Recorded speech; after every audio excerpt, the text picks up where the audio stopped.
Yeah.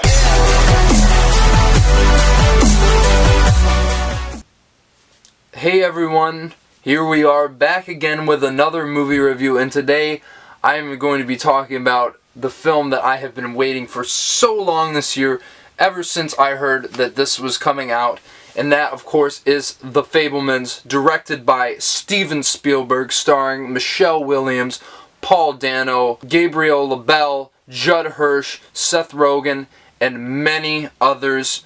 This film, look, after the past decade of Spielberg films, I still think he's been making quality content all this time, yes, but compared to some of his contemporaries like Martin Scorsese, who has been consistently making not just very good, but great films for decades upon decades now, Spielberg really felt like there was something missing with him, and especially because a lot of his stuff is a lot of historical dramas, some stuff like The Post, which is just Oscar bait for Oscar bait's sake because the story was timely and he had to tell it or whatever. And I don't think that really stands out or has that touch that Spielberg has had in so many films. The BFG was okay.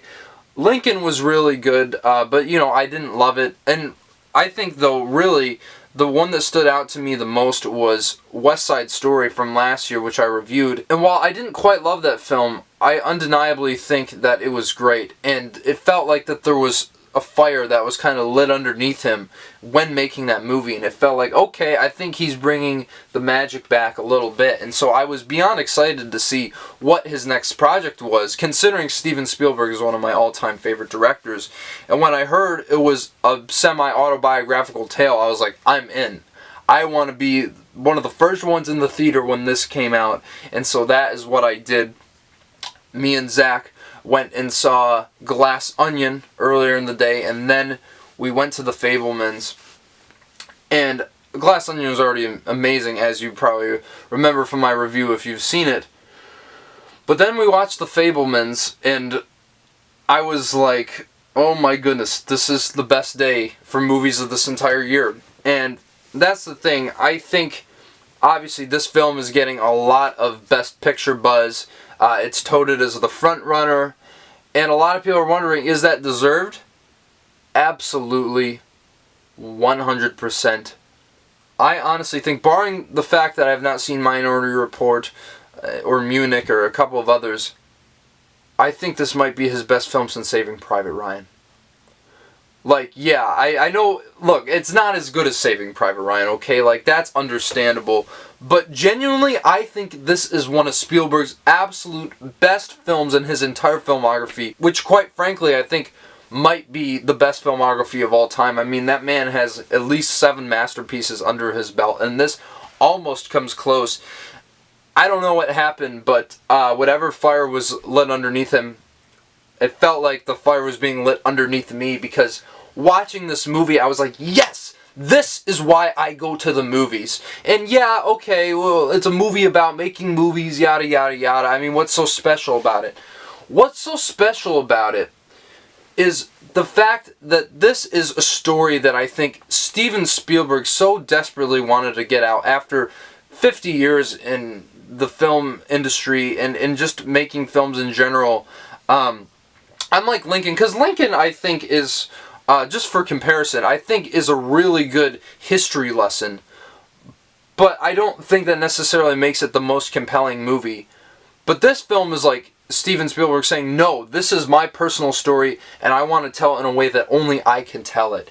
And I think that is what makes it so compelling. And of course, Steven Spielberg has such a panache for visual storytelling that I haven't felt in such a long time until West Side Story last year. And you see it all over this film. There are some scenes that are just told through visuals and the art of cinematic language, and it's so beautiful watching those scenes unfold and right in front of your very eyes. And I just think, obviously, Janusz Kaminski, gotta give him all the credit in the world, because once again, I don't think this film looks as good as West Side Story, but I think there's some shots in this movie that are absolutely brilliant. And the direction here, my goodness, this is the best directed film of the year. You should expect no less from the master Steven Spielberg himself, but really just the way he chooses to hold on a certain shot, the way he chooses to manipulate the audience, and I don't mean that in a bad way. I think with Spielberg, it's usually always a good thing, unless it's like Warhorse or something. But regardless, I think the way he shows these characters and portrays them, I think this has some, bar to none, best reaction shots in any movie I've ever seen.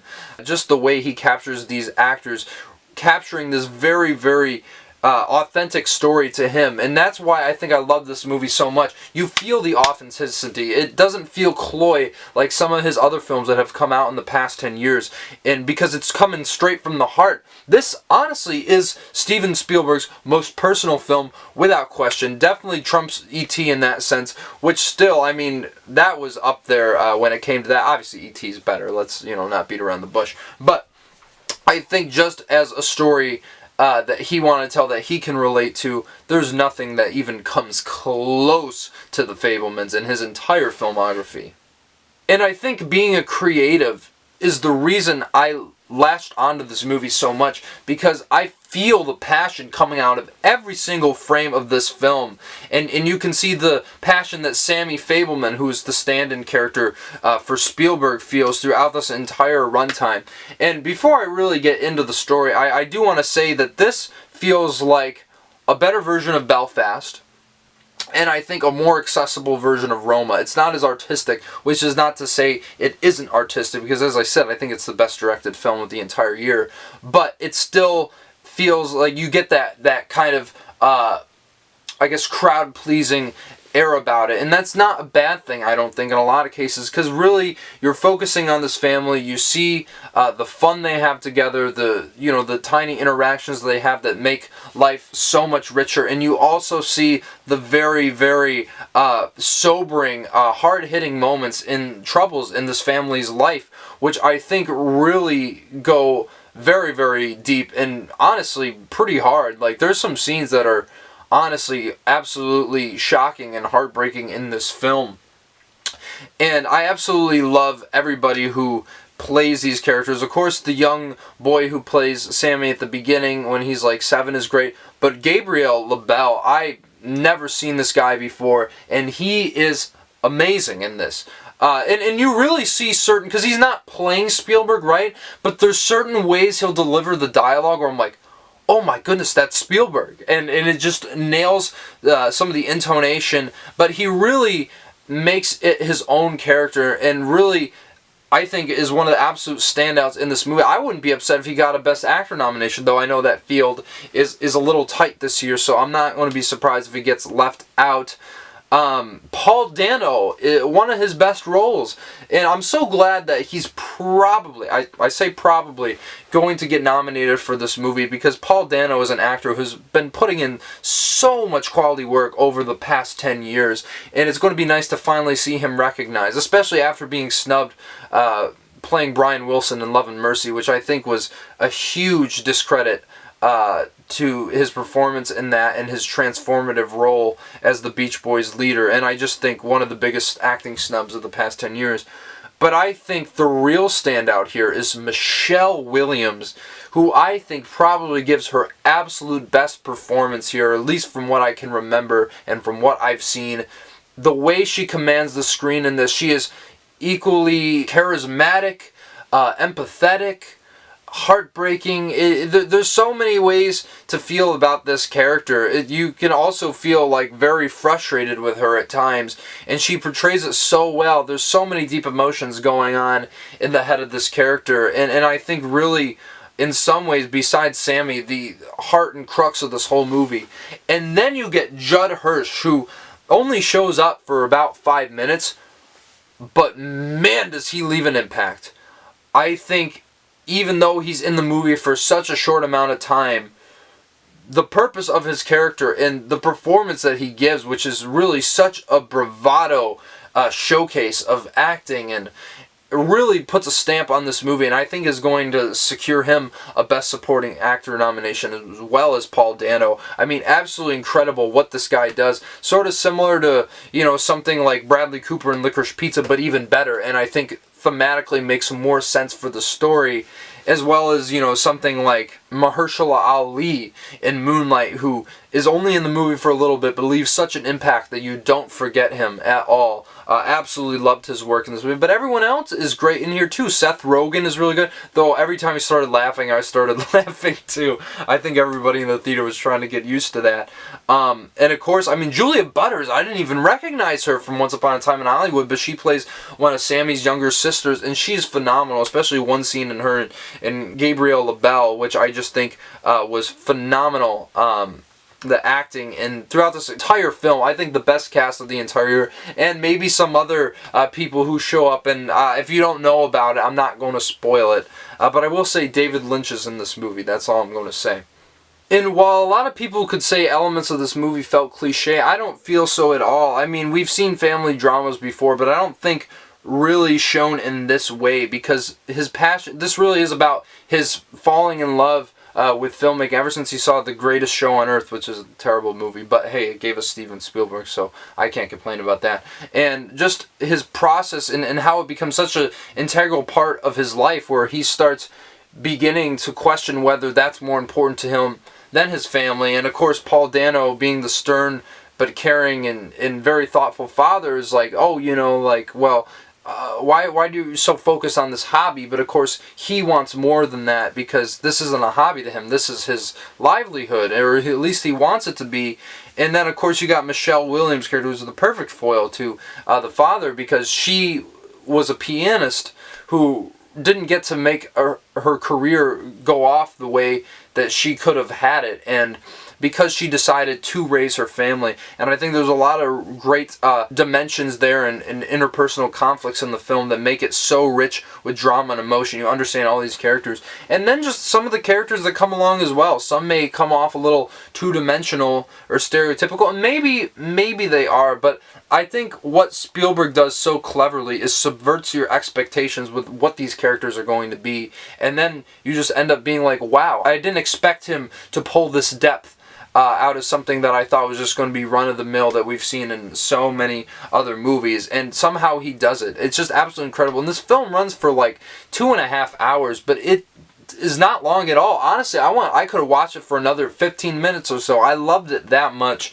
and I just think the way this film wraps up is absolutely incredible and just makes so much sense for who Steven Spielberg is as a person and as a filmmaker. And I think more than anything, there's one scene in this film that I think really sums up the entirety of why I love this movie and why we go to the cinema. And it's one of those things where, I don't know if I'd say it's heavy-handed, but you see what's going on, and you could see he's trying to stir your emotions. And at one point it wasn't getting me, but then there's this subtle push-in on a character's face. And in that moment, I completely understood. I think you guys will know what moment I'm talking about. And I just started crying, or at least tearing up, and because in that moment I realized, like, this is why movies are made, to strike an emotion deep inside someone's core and show them the reality in only a way that a reflection of the reality can show them. And that's why we go to the movies. At least that's why I go to the movies. So many great scenes. There's another scene that really got me crying as well. I mean, this is really his most emotional, his most poignant, and his most refined work in years. The Fabelmans is absolutely amazing, and yeah, I'm going to give it a 9.5 out of 10. I don't know if it could go up on repeat. I mean, as I said, you know, like, people could say this Oscar baity drama. I don't think so, because Steven Spielberg, yeah, he's going to win the awards for it. At least I think, but the thing was, I don't think he made it because of that. I mean, Steven Spielberg is one of the greatest directors of all time. He does not need any more cred to his name. Everybody knows of him. Everybody knows of his reputation. He knows of his reputation. So I think that this was just the chip off the old block for him, and really one of his finest films of all time. I'd put it in top 10 Spielberg films. And that's saying a lot, because as I said, he has so many masterpieces under his belt, but this is just underneath those absolute best films in his catalog. So yeah, guys, have you seen The Fabelmans? drop your comments down below. Tell me what you think. Do you agree with me or not? I know a lot of people are saying it's not his best, and or it didn't strike a chord with them emotionally. But for me, yeah, this is absolutely up my alley, being a creative. So yeah, I'd love to hear your thoughts on that. And of course, smash that like button, subscribe to the channel. So much great content coming down the lines. I'm going to have to slow down the movie reviews a little bit just because I'm so busy with school right now. But there will be a lot of great content coming very soon. So once again, I just got to tell you, go check the Fabelmans out as soon as you can. It's not playing as in many theaters, but maybe it should be expanding to a few more. I don't know. We'll see. But regardless, you guys have a great week, and until I see you again, take it easy, guys.